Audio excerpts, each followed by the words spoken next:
कि आप दोनों लोग हेल्थ और एजुकेशन में पर्टिकुलर काम कर रहे हैं और ये दोनों हमारी इसी सोसाइटी की डेवलपमेंट के लिए बेसिक्स हैं। इन्हीं पे सारी मतलब बिल्डिंग खड़ी होती है, हेल्थ, सिक्योरिटी एंड एजुकेशन। तो आप एजुकेशन में लगे हैं। पहले तो आपको बहुत बहुत धन्यवाद।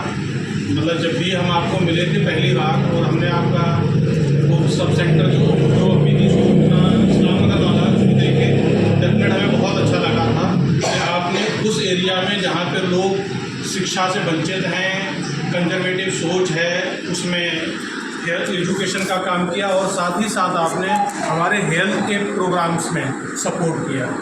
मेरा ये मानना है कि अगर हम एजुकेटेड होंगे तो बाकी चीज़ें हमारी समझ में आ जाएगी, क्योंकि हेल्थ के बारे में अगर हम कुछ बताएंगे तो अगर आप एजुकेटेड हैं तो ईजिली आप समझ जाएंगे, और अगर आप एजुकेटेड नहीं हैं तो हमें समझाने में बहुत सारी एनर्जी ख़त्म करनी पड़ेगी। एग्जाम्पल है कि हमारा पल्स पोलियो प्रोग्राम है जो कि 15 साल चला।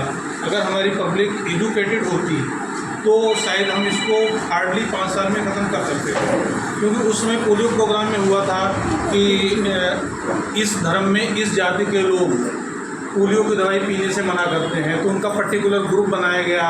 जैसे हिंदू में एक कश्यप जाति थी तो उनके लिए बोला गया था, ऐसे ही मुस्लिम में कुछ पर्टिकुलर सेक्शंस थे।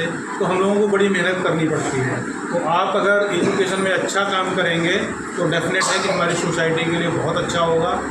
और आप लोगों से जब मिलने का मौका मिला है और सारे टीचर्स इकट्ठे हैं तो हम आपसे वही रिक्वेस्ट करेंगे कि जो आप सैनिटेशन स्वच्छता के बारे में बताते हैं, बेसिक्स जो हमारी इमरजेंसी केयर होती है कि अगर बच्चे को कट जाए या डार्क वाइट कर ले तो हमें क्या करना चाहिए, क्योंकि मिथ्स होते हैं कि डार्क वाइट में हम देखते हैं कि डार्क वाइट का ओनली केवल एक सल्यूशन है कि उसको वैक्सीन लगना चाहिए। वैक्सीन अगर डार्क रेबिड है, अगर उसको रेबीज़ का वो इन्फेक्टेड है तो वैक्सीन के अलावा कोई इलाज नहीं है। इसके अलावा अगर उसको डार्क ने बाइट किया है बट वो रेबिड नहीं है, अगर उसको रेबीज़ का इन्फेक्शन नहीं है, तब तो चाहे वो पानी पी ले चाहे चक्कर लगा ले कुछ फ़र्क नहीं पड़ता है। तो आप लोगों से है कि जो हमारी हेल्थ के बारे में है इसमें अवेयर कीजिए, पर्टिकुलर टीकाकरण, क्योंकि बच्चे का जब स्टार्टिंग होती है लाइफ की तो अगर मदर से हम लोगों का वैक्सीनेशन शुरू हो जाता है,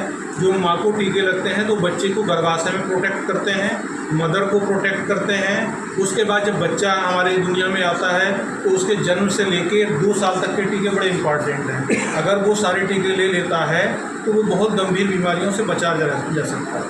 थैंक यू।